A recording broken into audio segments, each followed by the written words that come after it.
Good morning, everyone. Welcome to the Museum of Flight. My name is James Burk. I'm the Executive Director of the Mars Society. The Mars Society is a nonprofit organization that was founded 25 years ago, and our goal is to advocate for a human mission to Mars. We're a global organization. We have chapters in over 40 countries around the world. And here in the US, we work on various research projects. We operate a research station in Utah called the Mars Desert Research Station. You can see it there on the backdrop. And what we're going to show you today is a virtual reality experience that is modeled on the Mars Desert Research Station in Utah. We've been working on this for the last 5 years.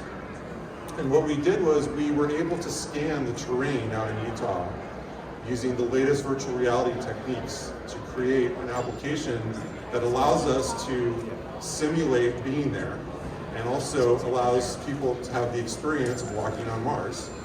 And we're going to be showing this VR application all day today as part of Yuri's night. We'll have a couple of booths set up in the space area over there. But right now we're unveiling this new enhancement to the VR application that we've been working on that will allow for coordinated field science. So if you have a geologist out in the field in Utah, they can actually get help from someone in virtual reality in real time. And we do this by, there's two different aspects that we've created. One is what my partner Jeff Rayner here from the Seattle company Mixed Reality is showing, which is our Mars Comms version of the MarsVR project. We've taken all of the terrain, the building interiors and exteriors, and several other assets we've created as part of our VR project. So things like the Ingenuity helicopter that recently flew on Mars.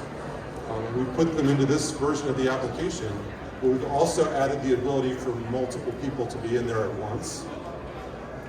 And then we've also added the ability for a data link to be set up between an analog astronaut out in the field in Utah and this application. So in effect, you can explore alongside someone in the real world. And this concept, we hope, is the beginning of the ability for human beings to explore the red planet and those of us back on Earth to participate in that. So you can imagine when people first land on Mars in the next 10 to 15 years, that they would bring with them rovers and drones. They'd be able to scan the landing sites that they landed at on Mars. And that data would be sent back to Earth and constructed into a virtual reality environment.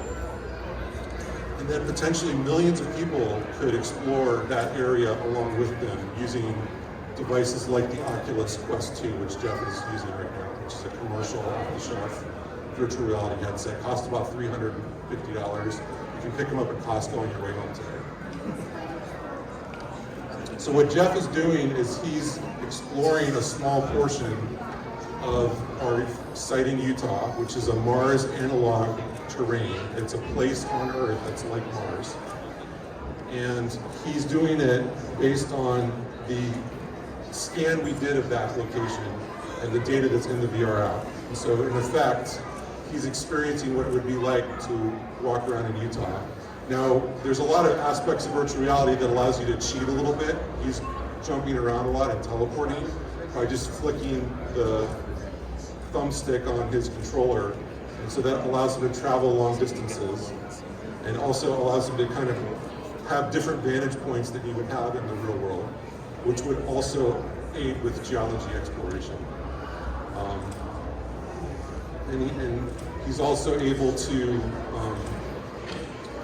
we won't show it yet, but he's able to actually get an overview map of the entire terrain and see astronauts walking around on it, either in virtual reality, other VR participants using the same application, or people in the field in Utah. And what's great about this application is that we at the Mars Society, we consider it a breakthrough in the ability for a field scientist to get support in real time. So you can imagine if you had a junior geologist out in the field and they were trying to locate interesting samples to take or analyze a landform, but they needed some support. A senior geologist back in the Mars habitat could put on a VR headset and explore in real time the same area along with them. And so this would be a great training tool. It would be a great tool also to get people interested in geology and other sciences. And by adding the data link, we can actually have folks in the field in Utah participate and see things like their time they've been outside on EVA, their GPS positioning is what makes this work, so that we can position them on the map in VR, and also the ability for even things like medical data to be sent back. So you could see the astronauts' heart rate, blood pressure, things like that, make sure that they're not overexerting themselves, for example.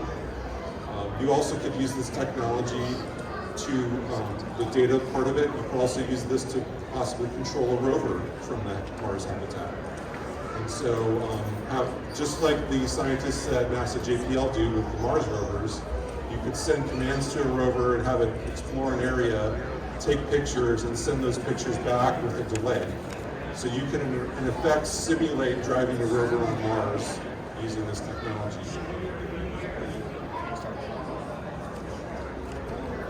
So we're very proud of this project. We've been working on this at the Mars Society for about 5 years.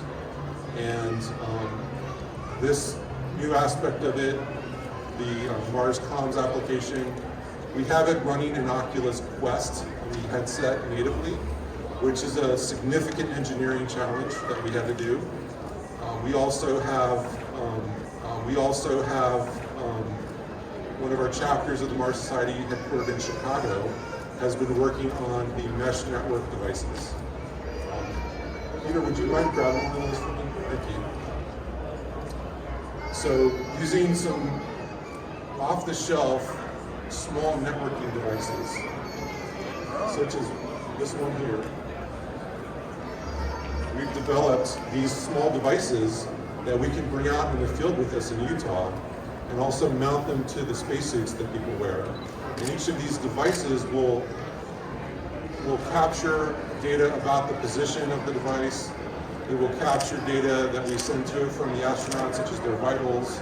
It can also have software to track how long the person's been outside of the habitat. And having a set of these devices creates an ad hoc mesh network so that we can continue exploring out in the field as far as we want to, dropping these devices like breadcrumbs, and they build an ad hoc network that then sends the data back to the hab, to the main building, which is then routed into the MarsVR application. So we've had, this is an all volunteer project. We have a lot of engineers and scientists and enthusiasts helping us to develop this technology. It's a labor of love for a lot of us. And so, as Peter Duplier has done a lot of the work on these devices and constructing the cases they're in, for example. But we're really excited to try this out in the field in Utah. I will actually be there later this month commanding a 2-week mission at the station, and we will be using these devices for the first time in mass out in the field. So we're very excited about that. So the last part of the demo, I think we'll go ahead and show the terrain. And so Jeff, if you want to go ahead and go into God mode there. So what we're seeing here, Jeff, essentially, if you can imagine, I'm sure folks have played around with model train sets before. Just imagine you're standing in front of a table and you see the whole terrain in front of you in VR. That's what Jeff is experiencing right now. It's a highly detailed model. It really, the pictures on the view screen up here don't do it justice how high resolution this is. But you can see every little aspect of that 2 square miles of terrain and the building, the campus facilities itself. And in fact, this VR app is so good that you can actually see objects on the ground in VR in this view. And so we're really excited about this as well, because you can imagine projecting this in AR onto a physical table inside the hab and having the crew plan out their EVAs this way. So tell them that this is Mars can actually see everybody here, like this is in Mars. Yeah, so essentially the way Jeff is doing this with the headset, he actually can see you guys. He can see the whole room, even though his eyes are covered. There's a camera on the Oculus headset, and so this terrain is actually being projected in front of him in midair, but he can still see the room he's in. He could still see me, he could talk to me, and so scientists could use a tool like this, and they do actually already at NASA JPL use a tool like this to plan out the EVA, the rover traverses they're going to do, and which parts of Mars they're going to go explore. And so, this is a fantastic tool for science, but it's also just a fun tool. We're giving this away for free. This is available now on the Steam video game system, steampowered.com, I believe is the website, and you can look for MarsVR. You can just search for that, and it's a free download, and it's a high-resolution digital model of our research station in Utah. And then we will soon be unveiling this new version that allows you to have multiple people in the application and all the aspects of sending data from the field that I just talked about. So with that, thank you very much. We're very excited to unveil this today at the museum. We hope you can try it out later today. And if there's any questions, I'd be happy to take those.